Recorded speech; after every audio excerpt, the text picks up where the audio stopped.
Par contre, celui-là, si tu me le donnes et que tu as un briquet, à tout moment, je peux le brûler. Ouah, ouais, celui-là. Denis Lamalis. Ah ah, la Torre Diadora, c'était la classe à l'italienne, même les pompes.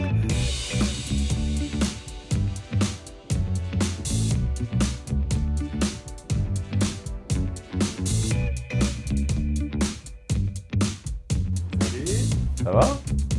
Parfait, toi? Bah ouais, je suis content d'être là. Bah c'est le premier, hein. C'est le tout premier. C'est le premier maillot que j'ai porté en tant que professionnel. Vous imaginez, je suis parti de U7 et j'ai tout fait. J'ai gravi tous les échelons jusqu'à pro. Donc oui, il y a une certaine forme de fierté parce que ma famille est là-bas, parce que mes amis sont là-bas, parce que je suis l'enfant de la région et que le FC Metz, ça voulait dire beaucoup pour nous. Nous, on a vécu en tant que supporters. Moi, j'allais dans les gradins à l'époque avec mon père. Pour vous dire, Bernard Lama était encore gardien de but du FC Metz. Donc on s'est construit avec ça. Et puis après, il y a eu l'épopée 98 qui nous a vraiment marqué au fer rouge. C'est-à-dire cette équipe, moi, elle est ancrée en moi. Je veux dire, mes idoles de foot, c'est pas Beckham, c'est pas Zidane, c'est pas mes idoles de foot, c'est Sylvain Castendutch, c'est Fred Mérieux, c'est Robert Pires, c'est Bruno Rodriguez. On a vécu tellement fort, nous, à l'intérieur du club, cette année 98, là où on se fait ravir le titre pour un but de goal average. Je me souviens comme si c'était hier de cette époque-là, quoi. C'était incroyable. Milan, c'est celui où j'étais devant ma télé. Je savais déjà que j'allais signer à Lille. Et j'étais devant ma télé, je priais pour que le LOSC passe contre Milan sur ce match. Je priais sur ce dernier match de poule pour que Lille l'emporte. Et Lille l'emporte. Ça me parle. Ça me parle parce que c'est Roberto Baggio, quoi. Et mon joueur préféré, c'est Roberto Baggio.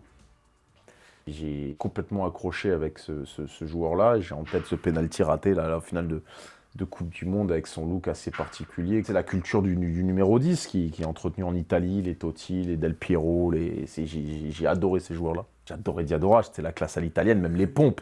Tu avais les pompes en cuir, donc on avait à Metz, on avait les Puma King, cuir kangourou.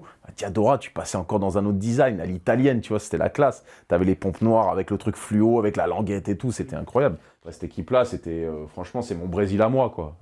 L'équipe, à partir de les saisons 2009, 2010, 2010, 2011, franchement, hein, tous ceux qui nous ont joué vous diront qu'on est peut-être derrière le Paris Saint-Germain de Thiago Motta, de tout ça, là, de Laurent Blanc. Là, je pense qu'on est une des plus belles équipes qui a sévi sur le championnat de France ces 15-20 dernières années. Parce qu'on avait un jeu unique, c'était incroyable, on avait une homogénéité dans cette équipe, on jouait l'offensif tout le temps, puis on avait des joueurs comme Eden Hazard, comme Gervinho, qui étaient juste des monstres du 1 contre 1, qui changeaient, qui étaient des impact players, et qui changeaient les matchs. Et puis après, on avait un banc qui était acquis à la cause de l'équipe. Une saison incroyable, dans l'énergie, dans la camaraderie, dans l'envie d'arriver le matin. Tu étais pressé d'arriver dans le vestiaire, parce qu'il y avait aussi des mecs comme Adil, Rami, des trucs, enfin il y avait des fanfarons, quoi. C'était la rigolade constamment, on se prenait pas au sérieux. Et puis Rudy Garcia qui nous a laissé en pilotage automatique, quoi. Et ça a plutôt bien fonctionné.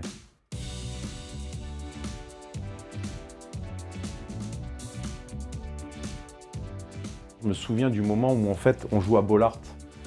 Je les vois tous descendre un par un, c'est-à-dire là, Ronaldo, Rooney, Ferdinand, Scholes, Giggs. Et moi, je suis là, ces mecs-là, je les ai regardés à la télé tout le temps. Je suis un fou et je les vois. Et là, je suis un peu en mode groupie, quoi. Je me reprends et je me dis, non, t'as pas le droit de te comporter comme ça. On n'est pas là pour regarder, on est là pour aujourd'hui se montrer. Par contre, celui-là, si tu me le donnes et que t'as un briquet, à tout moment, je peux le brûler. Okay, voilà, ce qui s'est passé, c'est qu'ils étaient en grande difficulté. Sur ce match-là, on les a mis en grande difficulté, qu'ils n'y arrivaient pas. Et que l'expérience, voire pour moi le vice de Ryan Giggs, mais pour moi le vice fait partie du jeu, mais là il a poussé le vice à un point que j'aurais pas pu imaginer pour un champion. C'est-à-dire que nous on était le petit, eux ils étaient le gros, je pense pas qu'ils avaient besoin de ça. Et j'ai très peu de respect pour cet homme-là. Un excellent joueur, mais un homme moyen, pour pas dire plus. Ouais, c'est une vraie déception. Je peux plus le. Pourtant, hein, quel joueur formidable, hein, mais je peux plus. C'est viscéral chez moi. Il a gâché un moment d'exception. Il a gâché un moment.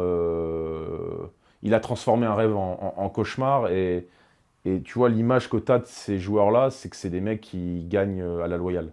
Je trouve que ce soir-là, ils n'ont pas gagné à la loyale. Ouais, lui aussi, c'était quelqu'un. Hein. Il était, je trouve que c'est un joueur qui est pas reconnu à sa juste valeur. Je trouve que 98, c'est lui plus que Zidane. Et il aurait mérité plus de louanges, à mon sens. C'était un drôle de joueur.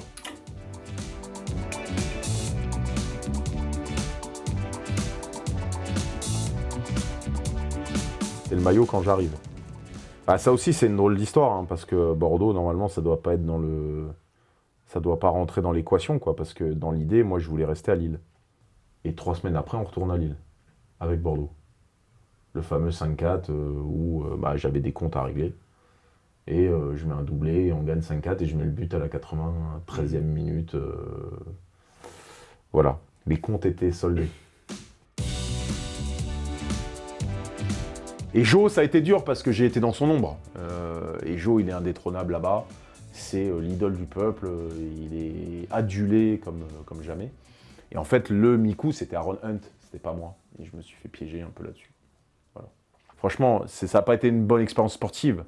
Mais quel stade, quelle ferveur, c'était les ambiances en Bundesliga, c'était incroyable. Ah, celui-là, on l'avait tous. Hein. Le Matthias Sammer, le Chapuisat. On l'avait celui-là, hein. Magnifique. PSG a eu un comme ça aussi avec un petit col et... Il est beau celui-là. Hein. Et ce maillot, il est juste dingue, quoi. Ouah, ouais, celui-là. Denis Lamalice. Parce qu'il y a eu Baggio, mais il y a eu Bergkamp aussi. Hein. Bergkamp, pour moi, c'est... Il est dans mon 11. Il est dans mon 11 de mes joueurs préférés. Rappelez-vous ce truc-là. Tape le ballon, le truc, il revient, et puis... Oh, quel joueur. Oh. Et puis l'aventure avec la Pologne, quoi. Ça a été aussi une expérience folle. Hein. C'était... moi, je suis un Polonais de 2e génération, donc si tu veux, j'ai pas été élevé dans la culture polonaise. J'ai essayé de bien faire.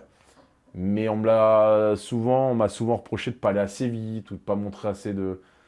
Et puis moi j'ai un caractère où quand tu me pousses trop, je me braque. Et on était chien et chat un peu avec Robert, hein, si tu veux. Notre premier contact, j'essaye de lui parler en anglais.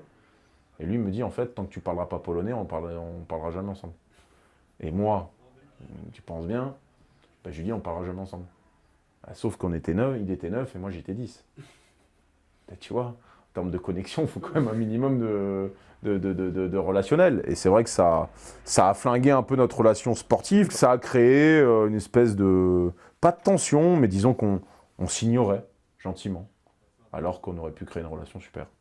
Mais j'en suis en partie responsable aussi, parce que j'aurais dû, moi aussi, aller un peu plus vers lui. Et on s'est revus au Ballon d'Or, et ça a été assez incroyable, parce qu'on a changé, on a mûri les deux. Et on se disait qu'on ferait peut-être pas les choses, on ferait les choses différemment aujourd'hui. Celui-là, il est ouf. Ah ouais. C'est celui qui nous ouvre la porte de tout, quoi. Ouais, et puis je le trouve magnifique. Je le trouve magnifique, le maillot, il est simple. La matière est top. C'est là, ce truc là sur l'épaule, c'est quand même quelque chose. Hein. Non, magnifique.